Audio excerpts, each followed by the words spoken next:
What do we want? When do we want it? What do we want? When do we want it? What do we want? When do we want it? That's good. That's a good start. Good evening, everybody. I'm Greg Jackson, the Executive Director for the Community Justice Action Fund. Also here as a survivor of gun violence. I was actually shot on 7th and N Street. So right now we're about 8 blocks from where I was shot. And I'll never forget, as trying as my recovery was, the most frustrating part was I was shot 4 days after the Senate failed to take action on background checks in 2013. And I'll never forget looking at the pain in my parents' eyes and turning on the television and hearing excuses from members of the Senate of why they couldn't take action. It's not the right time. We need to think about this factor and that factor. Oh, this is just a mental illness problem. The exact same excuses that we are hearing today.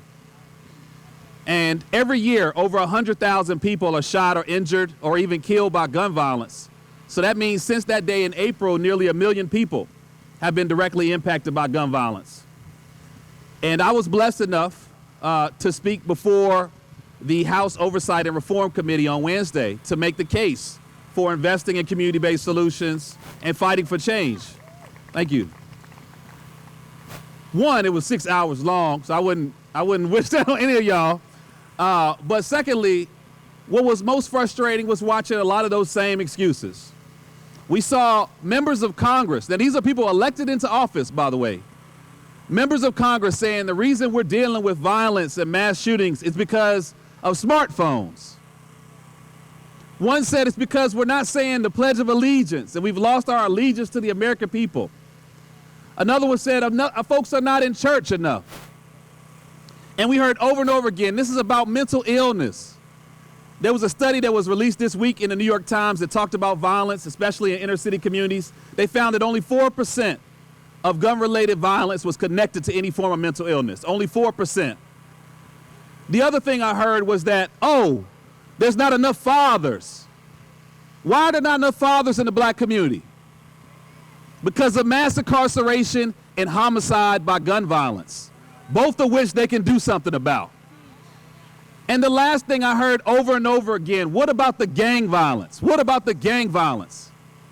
There's a study done by the Violence Policy Center on black homicide, and they found that 70% of gun violence and black homicides are not connected to another felony crime.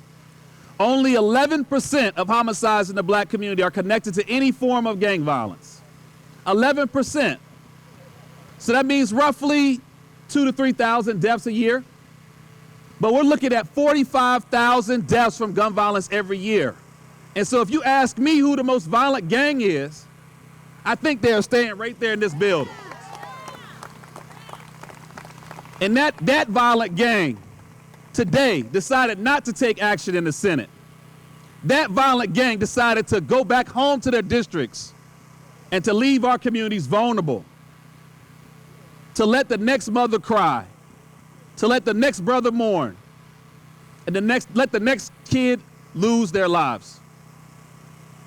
So, as Fred said earlier, we're going to keep fighting, we're going to keep doing everything we can, but obviously we know what we got to do, and that's vote when we get into November.